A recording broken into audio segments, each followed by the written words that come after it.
ಹೆಣ್ಣು ಮಕ್ಕಳ ಸಮಸ್ಯೆಗಳಿಗೆ ಕಾರಣ ಗೊತ್ತಾ? ಯಾವ ಟ್ರೀಟ್ಮೆಂಟ್ ಇಂದನೂ ಏನು ಯೂಸ್ ಆಗ್ತಾ ಇಲ್ವಾ?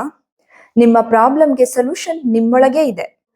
ನಮ್ಮ ಸುತ್ತಮುತ್ತ ಸಾಕಷ್ಟು ಜನ ಹೆಣ್ಣು ಮಕ್ಕಳು PCOD, PCOS, ಬಂಜತನ ಹಾಗೂ ಗರ್ಭಕೋಶಕ್ಕೆ ಸಂಬಂಧಪಟ್ಟ ಕಾಯಿಲೆಗಳಿಂದ ಬಳಲ್ತಾ ಇದ್ದಾರೆ. ಇದಕ್ಕೆ ಸಾಕಷ್ಟು ಕಾರಣಗಳಿರಬಹುದು.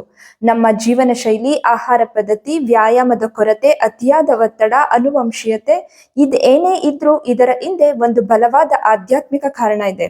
ಅದೇನಂದ್ರೆ ಹೆಣ್ಣು ಮಕ್ಕಳು ತಮ್ಮ ಸ್ತ್ರೀ ತತ್ವವನ್ನ ಒಪ್ಕೊಳ್ದೇ ಇರ್ತಕ್ಕಂಥದ್ದು, ತನ್ನ ಹೆಣ್ಣಿನ ಜನ್ಮದ ಬಗ್ಗೆ ಕೋಪ, ನೋವು, ಅಸಮಾಧಾನವನ್ನ ಹೊಂದಿರ್ತಕ್ಕಂಥದ್ದು.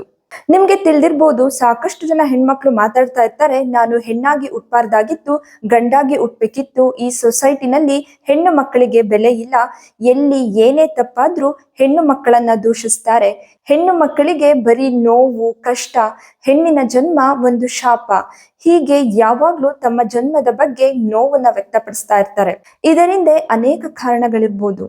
ಒಂದು ಹೆಣ್ಣು ಮಗು ತಾಯಿಯ ಗರ್ಭದಲ್ಲಿದ್ದಾಗ ಆಕೆಯ ತಂದೆ ತಾಯಿ ಗಂಡು ಮಗುವಿನ ನಿರೀಕ್ಷೆಯಲ್ಲಿದ್ರೆ, ಅಥವಾ ಆ ಮನೆಯ ಸದಸ್ಯರು ಗಂಡು ಮಗುವಿನ ಬಗ್ಗೆ ಮಾತಾಡ್ತಾ ಇದ್ರೆ ತಾಯಿಯ ಗರ್ಭದಲ್ಲಿದ್ದ ಹೆಣ್ಣು ಮಗುವಿಗೆ ನೋವಾಗತ್ತೆ.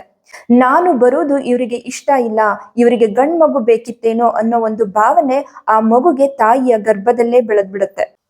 ಮಗು ಹುಟ್ಟಿದ ನಂತರ ಮನೆಯ ಸದಸ್ಯರು ಹೆಣ್ಣು ಮತ್ತು ಗಂಡು ಮಕ್ಕಳ ನಡುವೆ ಭೇದ ಭಾವವನ್ನ ಮಾಡಿದಾಗ ಗಂಡು ಮಕ್ಕಳಿಗೆ ಹೆಚ್ಚಿನ ಪ್ರೀತಿ, ಸ್ವತಂತ್ರವನ್ನ ಕೊಡೋದು, ಹೆಣ್ಣು ಮಕ್ಕಳಿಗೆ ನೀನು ಹುಡುಗಿ ತರ ಇರು, ಅಲ್ಲೋಗ್ಬೇಡ ಇಲ್ಲೋಗ್ಬೇಡ ಅಂತ ರಿಸ್ಟ್ರಿಕ್ಷನ್ಸ್ ಗಳನ್ನ ಹಾಕೋದು, ತುಂಬಾ ಡಾಮಿನೇಟ್ ಮಾಡೋದು ಮಾಡಿದಾಗ ಕೂಡ ಆಕೆಗೆ ತನ್ನ ಜನ್ಮದ ಬಗ್ಗೆ ತುಂಬಾ ನೋವು, ಅಸಮಾಧಾನಗಳಾಗತ್ತೆ.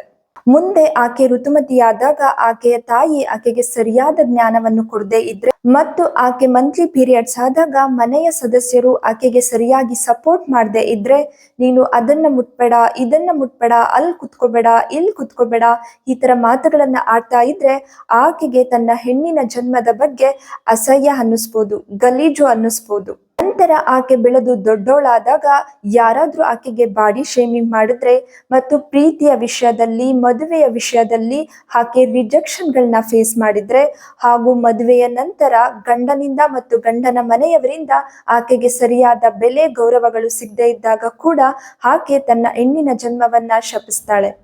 ಹೀಗೆ ಹೆಣ್ಣು ಮಕ್ಕಳು ಚಿಕ್ಕ ವಯಸ್ಸಿಂದಾನೇ ತಮ್ಮ ಹೆಣ್ಣಿನ ಜನ್ಮವನ್ನ ಶಪಿಸ್ತಾ ಸಾಕಷ್ಟು ಬ್ಲಾಕೇಜಸ್ ನ ಕ್ರಿಯೇಟ್ ಮಾಡ್ಕೊಂಡಿರ್ತಾರೆ. ಈಗ ನೋಡಿ, ಯಾರಾದ್ರೂ ನಮ್ಗೆ ಯಾವಾಗ್ಲೂ ಬೈತಾ ಇದ್ರೆ ನಾವ್ ಅವ್ರ ಹತ್ರ ಹೋಗ್ಲಿಕ್ಕೆ ಇಷ್ಟಪಡ್ತೀವ? ಖಂಡಿತ ಇಲ್ಲ, ಅವರಿಂದ ದೂರ ಇರ್ಲಿಕ್ಕೆ ಬಯಸ್ತೀವಿ. ಅದೇ ತರ ಹೆಣ್ಣು ಮಕ್ಕಳ ದೇಹದಲ್ಲಿ ಸ್ತ್ರೀ ತತ್ವವನ್ನ ರೆಪ್ರೆಸೆಂಟ್ ಮಾಡೋದು ನಮ್ಮ ಗರ್ಭಕೋಶ.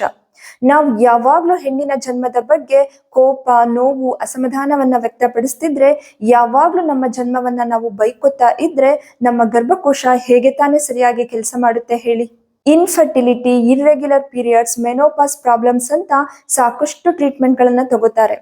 ಆದ್ರೆ ಮನಸ್ಸಿನಲ್ಲಿ ಇಂಥ ಭಾವನೆಗಳನ್ನ ಇಟ್ಕೊಂಡು ನಾವ್ ಯಾವ ಟ್ರೀಟ್ಮೆಂಟ್ ತಗೊಂಡ್ರು ನಮ್ಮ ಗರ್ಭಕೋಶ ಹೇಗ್ ತಾನೇ ಸ್ಪಂದಿಸುತ್ತೆ ಹೇಳಿ? ಇದಕ್ಕೆ ಸೊಲ್ಯೂಷನ್ ಅಂದ್ರೆ ಮೊದಲು ನಾವು ನಮ್ಮ ಸ್ತ್ರೀ ತತ್ವವನ್ನ ಒಪ್ಕೋಬೇಕು, ನಮ್ಮ ಹೆಣ್ಣಿನ ಜನ್ಮವನ್ನ ಪ್ರೀತಿಸ್ಬೇಕು ಮತ್ತೆ ಗೌರವಿಸ್ಬೇಕು. ಎತ್ರ ನಾರ್ಯಸ್ತು ಪೂಜ್ಯಂತೆ ರಮಂತೆ ತತ್ರ ದೇವತಾ. ಎಲ್ಲಿ ಹೆಣ್ಣು ಮಕ್ಕಳಿಗೆ ಗೌರವವನ್ನ ಕೊಡ್ತಾರೋ ಅಲ್ಲಿ ದೇವತೆಗಳು ನೆಲೆಸಿರ್ತಾರಂತೆ. ಹಾಗಾಗಿ ಹೆಣ್ಣಿನ ಜನ್ಮ ಪವಿತ್ರವಾದದ್ದು.